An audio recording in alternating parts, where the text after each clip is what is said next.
السلام علیکم۔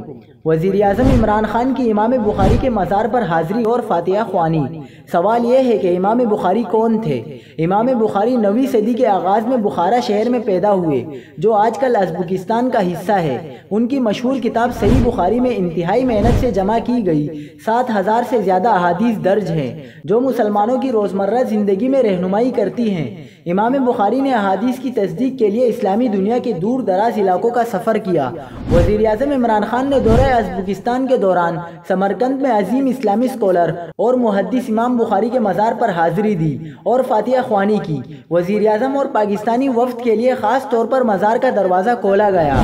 وزیراعظم کے ساتھ ازبکستان کے وزیراعظم بھی موجود تھے۔ اس موقع پر وزیر خارجہ شاہ محمود قریشی، وزیر اطلاعات فواد چودھری، وزیر داخلہ شیخ رشید احمد و دیگر بھی موجود تھے۔ انتظامیہ کی جانب سے وزیراعظم کو مزار کی توسیع سے متعلق بھی بریفنگ دی گئی۔ بعد ازاں وزیراعظم عمران خان نے معروف سپہ سالار اور حکمران امیر تیمور کے مزار کا دورہ بھی کیا۔